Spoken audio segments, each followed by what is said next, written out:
Assalamualaikum warahmatullahi wabarakatuh. Saya Farhan Maulana dari kelas 4 CPAI. Video ini adalah untuk memenuhi tugas UTS dari Filsafat Pendidikan Islam. Jadi selamat menyaksikan. Baik, pengertian dari Filsafat Pendidikan Islam itu sendiri adalah cara berpikir secara mendalam tentang pendidikan yang berlandaskan dengan Al-Quran dan Hadis. Filsafat ini tidak hanya membahas tentang ilmu, tapi juga tentang tujuan hidup manusia sebagai hamba Allah. Dan pengaruhnya dalam pendidikan di madrasah dan di pesantren itu sangat terlihat, yaitu adanya keseimbangan antara ilmu pengetahuan dan pembentukan akhlak. Jadi, peserta didik tidak hanya cerdas secara intelektual, tapi juga memiliki karakter yang baik. Lalu, contoh konkret dari pengalaman saya ketika di sekolah sebagai siswa, saya diajarkan adab seperti menghormati guru, disiplin, dan hidup sederhana. Hal tersebut menunjukkan bahwa pendidikan Islam menekankan pembentukan kepribadian secara utuh. Perbedaan antara filsafat pendidikan Islam dengan filsafat pendidikan Barat, yaitu di mana filsafat pendidikan Islam ini bersumber dari wahyu dan akal, sedangkan filsafat pendidikan Barat itu lebih menekankan pada rasio dan pengalaman manusia. Lalu, kelebihan dan kekurangan dari filsafat pendidikan Islam dan filsafat pendidikan Barat, yaitu di mana filsafat pendidikan Islam ini mampu membentuk manusia yang berakhlak dan memiliki nilai spiritual yang kuat. Namun, terkadang kurang berkembang jika tidak diimbangi dengan ilmu modern. Yang sementara itu, kelebihan dari pendidikan Barat itu lebih unggul dalam pengembangan ilmu pengetahuan dan teknologi serta mendorong kreativitas. Namun, kekurangannya adalah kurang menekankan nilai moral dan spiritual. Oleh karena itu, dilihat dari kekurangan dan kelebihan dari keduanya dalam konteks di Indonesia ini, sebaiknya kedua pendekatan tersebut itu dikombinasikan agar tercipta keseimbangan antara ilmu dan akhlak.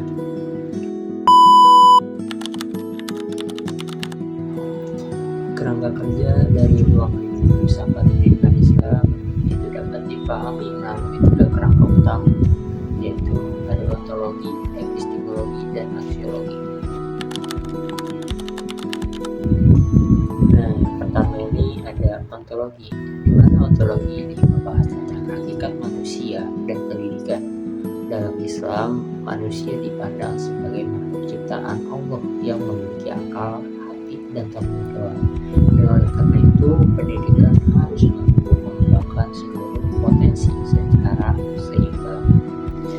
Nah, yang kedua ini juga ada epistemologi, di mana epistemologi ini membahas tentang sumber ilmu pengetahuan dalam pendidikan Islam, di mana ilmu itu berasal dari wahyu, yaitu Al-Quran dan Hadis, serta akal manusia. Hal ini menunjukkan bahwa pendidikan Islam itu menggabungkan antara nilai agama dan pemikiran rasional.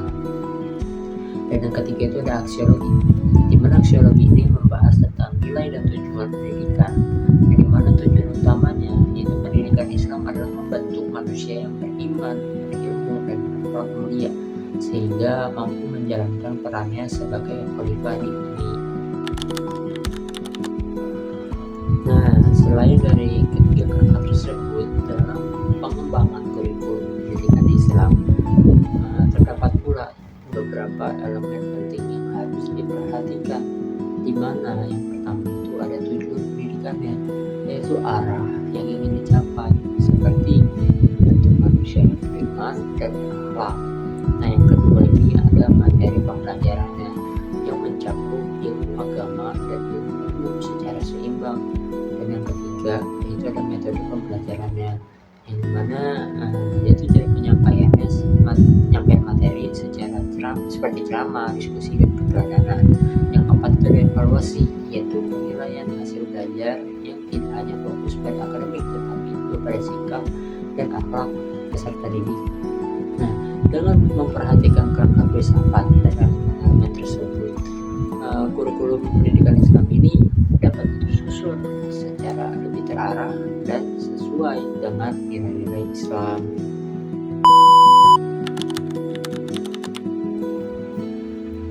Ontologi dalam filsafat pendidikan Islam ini bukan hanya membahas tentang hakikat manusia dan hakikat pendidikan saja.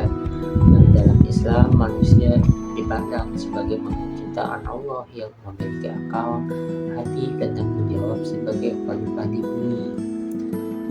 Menurut pandangan saya, pendidikan Islam ini tidak hanya bertujuan untuk mencerdaskan, tetapi juga membentuk manusia yang beriman, berakhlak, dan bertanggung jawab. Yang dimana pendidikan ini harus mampu mengembangkan seluruh potensi manusia secara seimbang, baik intelektual, spiritual, maupun moral. Dalam menghadapi tantangan pendidikan saat ini seperti krisis moral, pengaruh teknologi, dan penurunan nilai akhlak, prinsip ontologi pendidikan Islam ini dapat diterapkan dengan beberapa cara. Yang pertama itu ada mengintegrasikan pendidikan akhlak dalam setiap mata pelajaran, sehingga siswa tidak hanya memahami ilmu tetapi juga memiliki karakter yang baik. Yang kedua itu adalah menyeimbangkan antara ilmu dunia dan akhirat, yang dimana agar peserta didik ini tidak hanya fokus pada prestasi akademik saja tetapi juga nilai keimanan. Nah, yang ketiga ini menjadikan guru sebagai teladan, karena dalam pendidikan Islam keteladanan memiliki peran yang sangat penting. Nah, yang keempat ini adalah memanfaatkan teknologi secara bijak sebagai sarana pembelajaran tanpa meninggalkan nilai-nilai Islam. Nah, dengan empat penerapan ilmu tersebut, pendidikan Islam ini diharapkan mampu menjawab tantangan zaman dan tetap berpegang pada nilai-nilai dasar Islam.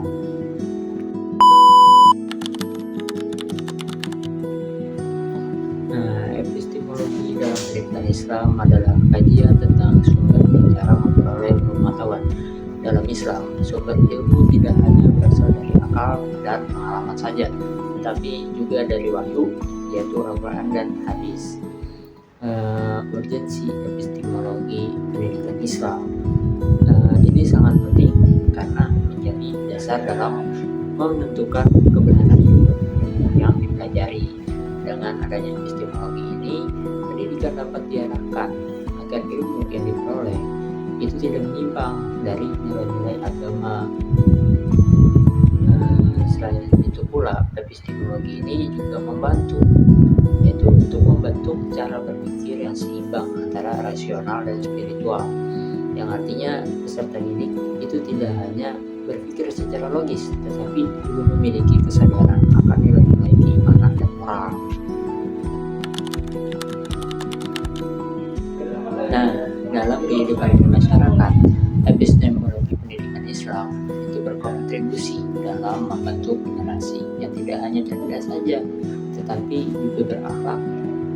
Hal ini penting agar ilmu yang dimiliki itu tidak disalahgunakan, melainkan digunakan untuk kebaikan bersama. Dengan demikian, epistemologi pendidikan Islam memiliki peran besar dalam menciptakan masyarakat yang lebih baik, yaitu masyarakat yang berilmu, beriman, dan bertanggung jawab.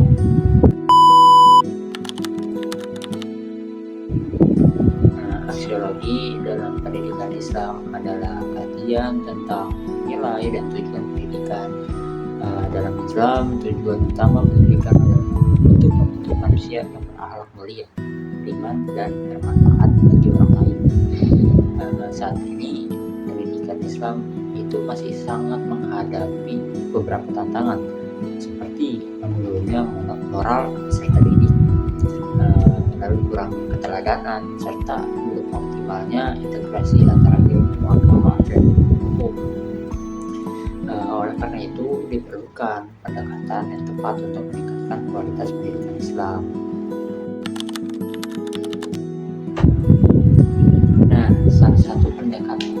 paling efektif adalah pendidikan berbasis akhlak. Di mana pendidikan ini tidak hanya menekankan pada pengetahuan saja, tetapi juga pada pembentukan karakter dan perilaku sehari-hari. Selain itu pula, keteladanan guru juga sangat penting karena peserta didik itu cenderung meniru perilaku gurunya. Pendekatan lain pula itu adalah integrasi antara ilmu agama dan ilmu guru, sehingga peserta didik memiliki pemahaman yang seimbang antara dunia dan akhirat. Selain itu pula, penggunaan metode pembelajaran aktif dan kontekstual juga dapat meningkatkan kualitas pendidikan karena membuat mahasiswa itu lebih mudah memahami dan menerapkan ilmu dalam kehidupan.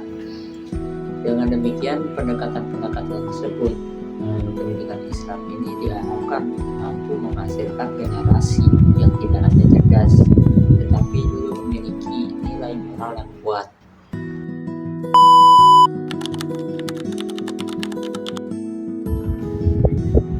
Rancangan program pendidikan dalam Islam itu harus mengintegrasikan antara hakikat manusia dan hakikat pendidikan. Dalam Islam, manusia itu dipandang sebagai makhluk ciptaan Allah yang memiliki potensi akal, hati, dan jasmani. Oleh karena itu, pendidikan harus mampu mengumpulkan seluruh potensi tersebut secara seimbang. Di mana hakikat pendidikan dalam Islam ini adalah proses membimbing manusia agar menjadi pribadi yang beriman, berilmu, dan berakhlak mulia. Dengan demikian, program pendidikan harus dirancang tidak hanya untuk mencapai prestasi akademik saja, tetapi juga pembentukan karakter. Nah, adapun komponen utama dalam program pendidikan Islam ini meliputi beberapa hal. Yang pertama itu adalah tujuan pendidikan, di mana membentuk manusia yang beriman, berilmu, dan bertakwa. Lalu kedua itu adalah materi pembelajaran yang mencakup ilmu agama dan ilmu umum secara seimbang. Yang ketiga itu ada metode pembelajarannya seperti ceramah, diskusi, praktek, dan perjalanan agar pembelajaran lebih efektif. Yang keempat ada evaluasi, yaitu penilaian yang tidak hanya fokus pada nilai akademik saja, tapi juga pada sikap dan akhlak peserta didik. Selain itu pula, program pendidikan juga harus menyesuaikan dengan perkembangan zaman, seperti memanfaatkan teknologi dalam pembelajaran tanpa meninggalkan nilai-nilai Islam. Dengan demikian, dengan rancangan tersebut, dengan rancangan program yang baik, pendidikan Islam ini diharapkan mampu menghasilkan generasi yang cerdas, beriman, dan berakhlak mulia.